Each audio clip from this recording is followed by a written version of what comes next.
The snickers started the moment she walked through the doors of the Fort Bragg Officers Club. "Great, another tag-along wife," muttered Lieutenant Collins loud enough for half the room to hear.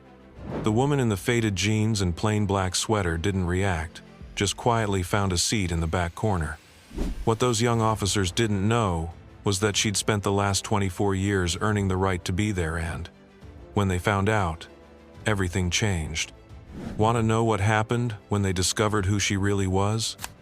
Hit that subscribe button and tell us where you're watching from in the comments below.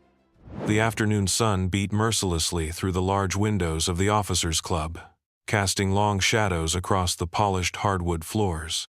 The air conditioning struggled against the North Carolina heat, creating a low hum that mixed with the clatter of chairs and the murmur of conversations. Colonel Sarah Iron Mitchell pushed through the heavy oak doors, the brass hardware warm under her calloused palms.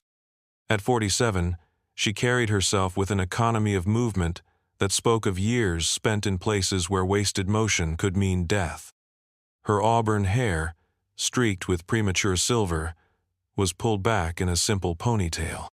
Fine lines radiated from her green eyes-not laugh lines, but the kind earned from squinting through desert sun and scanning hostile horizons. She wore civilian clothes today, well-worn Levi's that had seen better years, steel-toed boots that had walked through more countries than most people could name, and a black crewneck sweater that did nothing to hide the lean muscle beneath. Around her neck hung a simple silver chain that disappeared under her collar, and on her left ring finger, a plain titanium band military spec, designed to conduct electricity safely should she need to handle ordnance. To the casual observer, she looked like exactly what Lieutenant Collins had assumed. Another military spouse, middle-aged and unremarkable, probably there to support her husband's career. The Officers Club buzzed with the energy of Friday afternoon, filled with young officers decompressing after a long week of training exercises. The smell of coffee, mixed with the lingering aroma of lunch-grilled chicken and steamed vegetables from the club's restaurant. Someone had opened the windows despite the heat, letting in the distant sounds of drill sergeants barking commands at recruits somewhere across the sprawling base. Sarah found an empty chair in the back corner, close enough to observe but far enough away to avoid unwanted attention. She had learned long ago that sometimes the best intelligence came from listening rather than talking. The mandatory spouse briefing wouldn't start for another 20 minutes, but the room was already filling up. Sarah watched the dynamics play out with professional interest young wives clustering together, sharing stories about PCS moves and deployment schedules, while a handful of more senior spouses sat with the quiet confidence that came from decades of military life. At the front of the room, 3 young officers were setting up presentation equipment, their movements sharp and precise, but betraying their relative inexperience through small inefficiencies that would have been drilled out of them in a combat zone. "Jesus, look at that one," Lieutenant Jason Collins whispered to his companion, nodding toward Sarah's corner. "Bet she's been riding her husband's coattails for 20 years. Collins was 24, West Point class of 2023. With the kind of confidence that came from never having been truly tested. His uniform was immaculate, his jump wings polished to a mirror shine, and his attitude suggested he believed the Army revolved around officers like him. Second, Lieutenant Amanda Price giggled, a sound that carried farther than she intended. Poor thing probably thinks she belongs here because her husband made 05. Someone should tell her this briefing is for people who actually matter. Price was even younger than Collins, fresh from her officer basic course. Her lieutenant's bars so new, they still had the protective plastic coating. She had never deployed, never led soldiers in harm's way, never made a decision that meant life or death for anyone but herself. Staff Sergeant Maria Rodriguez, who was coordinating the briefing, glanced toward the back of the room and frowned. At 31, Rodriguez had deployed 3 times and had a healthy respect for the complexities of military life. Something about the woman in the corner bothered her not in a negative way, but in the way that made her instincts prickle. The woman sat too straight, scanned the room too methodically, and had positioned herself with clear sight lines to both exits. Rodriguez had seen that kind of awareness before, but never in a spouse. "Ma'am." Rodriguez approached Sarah's corner with professional courtesy. "I need to verify you're on the attendance list for today's briefing." Sarah looked up with eyes that seemed to take in everything at once. "Mitchell?" she said simply, her voice carrying just a hint of an accent that might have been Texas, or maybe just too many years spent shouting orders over helicopter rotors. Rodriguez consulted her tablet, scrolling through the list of registered attendees. "I show a Mrs. Jennifer Mitchell, spouse of Colonel Robert Mitchell, 82nd Airborne Division." That would be me. The answer was delivered so matter-of-factly that Rodriguez almost missed the discrepancy. She looked more carefully at the woman in front of her, noting details she had overlooked before. The way Mitchell's hands rested on her knees with thumbs aligned, the slight forward cant of her shoulders that suggested comfort with body armor, the tiny scar just above her left eyebrow that looked suspiciously like shrapnel damage. "Right," Rodriguez said slowly. "Well, the briefing will start in about 15 minutes. As Rodriguez walked away, Collins and Price continued their commentary with the casual cruelty of youth. "I heard her husband is some desk jockey who's never seen combat," Collins said, adjusting his Ranger tab. "Typical Remph who married his way to respectability. At least she's trying to fit in," Price added. "Some of these wives think they wear their husband's rank. Reality check: being married to someone who serves doesn't make you special." Their conversation was interrupted by the arrival of Command Sergeant Major William Top Thompson, whose presence immediately commanded attention from every enlisted person in the room and most of the officers. Thompson was a legend at Fort Bragg, a man who had served 31 years and deployed more times than anyone cared to count. His uniform bore the subdued patches of multiple special operations units, and his bearing suggested someone who had earned respect the hard way. Thompson's gaze swept the room with professional efficiency, taking inventory of personnel and assessing the general atmosphere. When his eyes reached Sarah's corner, they stopped. He stared for a long moment, his weathered face showing surprise, then something that might have been recognition. He started to move in her direction, but was intercepted by Colonel Patricia Hayes, the briefing officer. "Top, we need to get this show started," Hayes said, consulting her watch. "Division wants these spouses up to speed on the new family readiness protocols before the deployment cycle kicks off."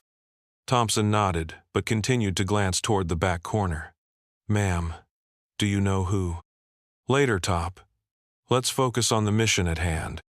As the briefing began, Sarah listened with the attention of someone accustomed to extracting crucial information from mundane presentations. The content was familiar. She had sat through similar briefings, more times than she could count, though usually from a very different perspective. Hayes was competent, but clearly inexperienced with family issues, reading from slides rather than speaking from experience. The young officers flanking her looked bored, checking their phones and whispering among themselves. "Now, some of you might be wondering about spousal employment during deployment," Hayes was saying. "The reality is that many of you will need to put your careers on hold to support your husband's service to our nation." Sarah's jaw tightened almost imperceptibly. She had heard variations of this speech before, but never from the receiving end. The assumption that everyone in the room was a dependent, rather than a partner in service, grated against everything she had experienced in her own career. "Any questions so far?" Hayes asked perfunctorily. Collins raised his hand. "Ma'am, what about spouses who think they're entitled to special treatment because of their husband's rank?" It was clearly a loaded question, designed to elicit laughter from his peers and embarrass the more senior spouses present. Hayes looked uncomfortable, but answered diplomatically. "All family members deserve respect regardless of their sponsor's rank," she said. "However, it's important to understand that respect is earned through service, not through association. Exactly, Price chimed in, loud enough to be heard clearly. Some people need to remember they're just along for the ride. The comment drew nervous laughter from some of the younger attendees and disapproving looks from the more experienced spouses. Sarah remained motionless, but something in her posture shifted almost imperceptibly, the kind of change that predators recognize instinctively. Thompson, who had been standing near the door, stepped forward. "Perhaps we should." He was interrupted by the arrival of Lieutenant Colonel Marcus Webb, who burst through the doors with the urgency of someone carrying important news. Webb was Division G2, the intelligence officer, and his presence at a spouse briefing was unusual enough to draw attention. "Colonel Hayes, I need to speak with you immediately," Webb said, then stopped short as his gaze swept the room. Like Thompson, his eyes found Sarah and stayed there. Unlike Thompson, his reaction was unmistakable. His face went pale, and he actually took a step backward. "Sir?" Hayes looked confused by the sudden interruption and Webb's strange demeanor. Webb seemed to recover his composure, but his eyes never left Sarah's corner. "Ma'am, I need to verify the attendance roster for this briefing. There may be a security concern." The room went quiet. Security concerns at family briefings were virtually unheard of, and the sudden tension was palpable. Collins and Price exchanged glances, their earlier bravado evaporating as they realized something serious might be happening. Sarah stood up slowly, her movement fluid and controlled. As she did, the sleeves of her sweater pulled back slightly, revealing a glimpse of a tattoo on her left forearm nut, the decorative kind popular with civilians, but something that looked distinctly military. The partial image showed what appeared to be wings over a skull, and beneath it, numbers that looked like coordinates. "Ma'am," Webb addressed her directly, his voice carrying a respect that hadn't been present in anyone else's tone all afternoon. "Would you mind if I had a word with you privately?" Sarah's response was delivered in a voice that suddenly carried unmistakable authority. "That depends, Colonel. Are we discussing classified material?" The simple question sent a ripple through the room. Civilians didn't ask about classified material. Spouses didn't use that particular tone of voice with field-grade officers. And they certainly didn't prompt such obvious deference from intelligence officers. Webb's response confirmed what Thompson and a few others were beginning to suspect. "Ma'am, if you could step outside for a moment, I'd appreciate the opportunity to clarify a few things." Sarah shook her head slightly. "I'm here for the briefing, Colonel. Unless there's a compelling operational reason to interrupt it, I suggest we continue." The exchange was brief, but it shifted the entire dynamic of the room. Webb wasn't giving orders, was making requests. Sarah wasn't complying out of duty. She was making command decisions. The supposed tag-along wife was speaking to a lieutenant colonel as an equal, and he was treating her as one. Collins, sensing that something had gone terribly wrong with his earlier assessment, tried to salvage the situation. "Ma'am, I think there might be some confusion here. This briefing is for family members, not..." He never finished the sentence. Sarah turned toward him with the kind of look that professional soldiers recognize immediately, the gaze of someone who has made life-and-death decisions under pressure. When she spoke, her voice carried the unmistakable cadence of command. "Lieutenant, you might want to check your assumptions." The words were delivered quietly, without heat or anger, but they carried such authority that Collins actually took a step backward. Sarah reached up and pulled the silver chain from beneath her sweater, revealing what hung at the end. A pair of dog tags, but not the standard aluminum variety issued to regular troops. These were black, with subdued text that was difficult to read from a distance. Webb saw them and actually stiffened to attention. "Ma'am, perhaps we should." "At ease, Colonel." Sarah's voice carried the easy authority of someone accustomed to being obeyed. "I think it's time for some clarification." She pulled her sweater over her head in one fluid motion, revealing a black t-shirt beneath. The movement exposed both arms completely for the first time, and the tattoos were now clearly visible. On her left forearm, the distinctive wings and skull of Special Operations, with coordinates underneath that anyone with appropriate clearance would recognize as the location of a classified facility. On her right shoulder, partially visible beneath her t-shirt sleeve, the distinctive unit patch of the 160th Special Operations Aviation Regiment, the Night Stalkers. But it was the scar tissue that told the real story. Burn marks on both forearms, consistent with aircraft fires. A perfectly round scar on her left shoulder that could only have come from a bullet. And most telling of all, a long surgical scar along her right collarbone, kind left by emergency surgery to repair damage from explosive decompression. Thompson was the first to voice what everyone was beginning to realize. "Holy shit," he whispered, then immediately looked embarrassed by his language in mixed company. Sarah smiled for the first time since entering the room, and it transformed her entire appearance. "Hello, Top. It's been a while." "Ma'am. Jesus, Colonel. I didn't recognize you in civvies." The word "Colonel" hit the room like a physical blow. Collins felt his stomach drop as he realized the magnitude of his error. Price actually put her hand over her mouth as if trying to take back everything she had said. Even Hayes, who had been running the briefing, looked stunned. Webb stepped forward, his demeanor now completely professional. "Ladies and gentlemen, I'd like you to meet Colonel Sarah Mitchell, United States Army, Special Operations Aviation." Colonel Mitchell has been flying classified missions for the past 24 years, including 16 combat deployments to Afghanistan, Iraq, Syria, and other locations I can't mention. Sarah held up a hand. "That's enough, Marcus. These people don't need my resume." "With respect, ma'am, I think they do." Webb turned to address the room. "Colonel Mitchell isn't here as anyone's spouse. She's here because she's transitioning to a new assignment as the division's deputy commander for special operations." The name on the attendance roster was a clerical error. Someone confused her with her husband's ex-wife. The silence that followed was deafening. Sarah had let them assume she was a dependent spouse, had endured their mockery and condescension, all while being one of the most experienced special operations officers in the Army.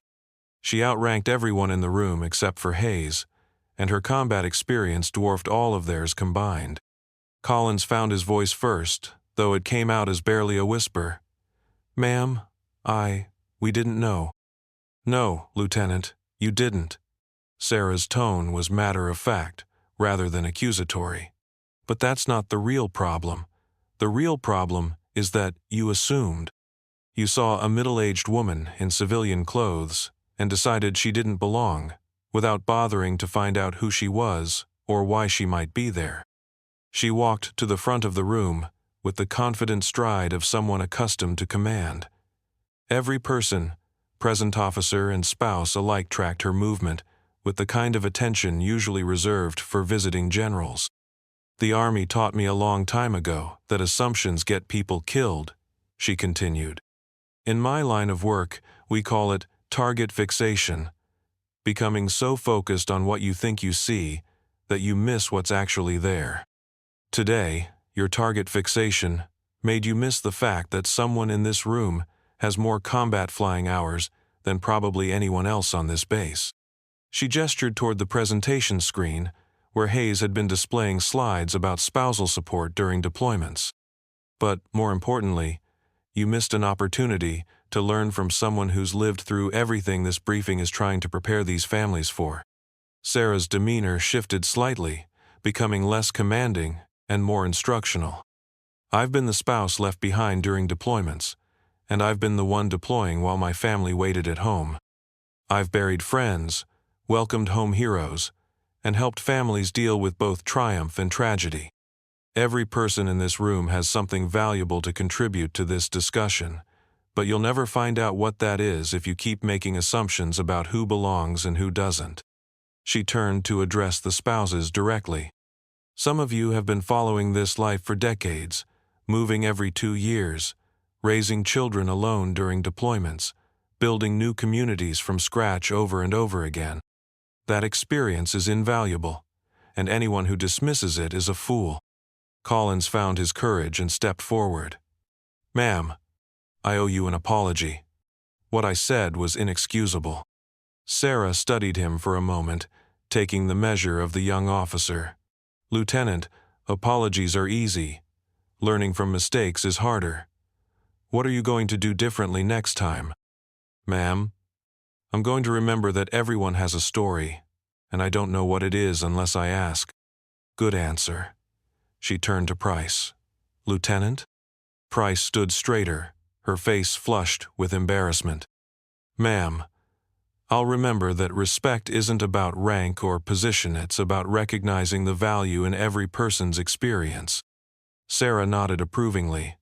"Both good answers. Now, let's see if you can put that into practice." She moved to the presentation equipment with the easy familiarity of someone who had given thousands of briefings. "Colonel Hayes, would you mind if I add some practical perspective to this discussion? I think I can offer some insights that might be valuable for everyone here." Hayes, still processing everything that had just happened, nodded mutely. For the next hour, Sarah transformed the mandatory briefing into an interactive discussion that drew on the collective experience of everyone present. She shared stories from her deployments, carefully edited to remove classified details that illustrated the challenges facing military families. More importantly, she drew out stories from the spouses in attendance, validating their experiences and helping the younger officers understand the complexity of military family life. She talked about the night she had to make an emergency landing in hostile territory, and how her husband had spent 72 hours not knowing if she was dead or alive. She described coming home from deployment to find that her teenage daughter had become a stranger, and how they had to rebuild their relationship from scratch. She shared the joy of surprise homecomings and the grief of memorial services for friends who didn't make it back.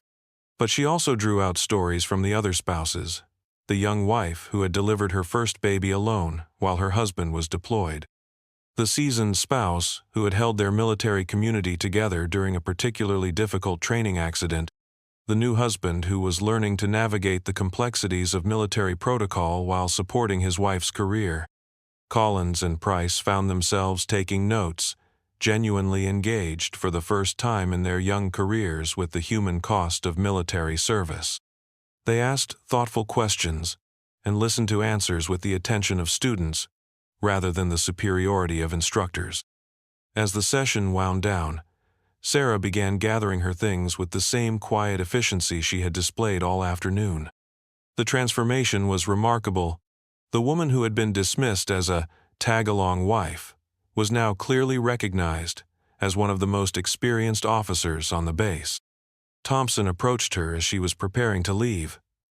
"Ma'am, it's good to see you again. I heard through the grapevine that you might be taking over Special Ops coordination. Nothing official yet, Top, but it's looking likely." She smiled. "I'm looking forward to working with professionals again." Webb appeared at her elbow. "Colonel, if you have a minute, I'd like to discuss the intelligence support requirements for your new position." "Of course, Marcus, but let me finish here first." Collins and Price approached hesitantly, clearly uncomfortable, but determined to make a better impression. Collins spoke first. "Ma'am, could I ask you something?" "Shoot. How did you stay so calm when I was being such an ass?" Sarah's laugh was genuine and warm. "Lieutenant, I've been shot at by people who were a lot better at it than you are at insults. Besides, getting angry would have meant you won.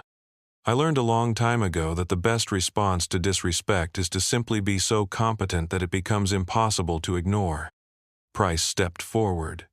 "Ma'am, could I ask for some advice? I'm getting my first platoon next month, and I'm terrified I'm going to screw it up." "You will screw it up," Sarah said matter-of-factly. "Probably multiple times.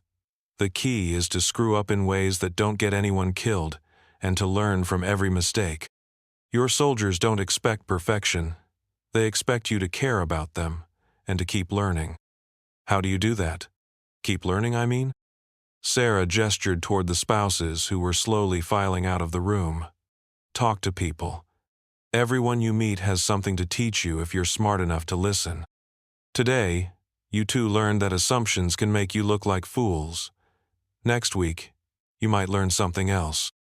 The day you think you know everything is the day you become dangerous to the people who depend on you. As the room emptied, Hayes approached Sarah with obvious respect. Colonel, thank you for turning what could have been a disaster into something valuable. I have to ask, why didn't you correct their assumptions earlier? Sarah considered the question. Because correcting them wouldn't have taught them anything. Sometimes people need to make mistakes completely before they can understand why they were wrong. If I had flashed my credentials at the beginning, they would have just switched to a different kind of deference. This way, they learned something about judgment that might actually stick. She slung her small backpack over her shoulder and headed for the door. Besides, I wanted to see how the briefing was really being conducted when leadership thought no one important was watching. That told me as much about this unit's culture as any formal report. As she reached the door, she turned back to address the few people still in the room. One last thing. Every person who serves officer, enlisted, spouse, civilian, contributes something to the mission. The moment you start thinking that some contributions matter more than others is the moment you start failing your people. Don't let rank or position make you forget that. With that, she walked out into the North Carolina afternoon, leaving behind a room full of people who would never look at assumptions the same way again. The story of Colonel Sarah Mitchell's afternoon at the Officers Club spread through Fort Bragg like wildfire. By evening, it had reached the division commander, who made a note to discuss unit culture with his subordinate commanders. By the end of the week, it had reached soldiers throughout the base, becoming the kind of legend that gets retold with variations for years. Collins and Price both went on to have successful careers, but they never forgot the lesson they learned that day. Collins would later credit the experience with teaching him to value the input of his senior NCOs, while Price developed a reputation for inclusive leadership that set her apart from her peers. The real impact, however, was on the base culture itself. Sarah's quiet demonstration of competence and dignity became a reference point for discussions about respect, assumptions, and the value of diverse perspectives. The story was retold in leadership classes, shared in mentor relationships, and became part of the informal education that shapes military culture. Sarah herself continued to serve with the same quiet competence she had always demonstrated, eventually becoming one of the Army's first female Special Operations commanders. She never spoke publicly about the incident at the Officers Club, but those who served with her knew that it perfectly exemplified her approach to leadership, leading by example, teaching through experience, and earning respect through competence, rather than demanding it through position. Have you ever witnessed someone being completely underestimated, only to watch them prove everyone wrong with quiet dignity and undeniable competence?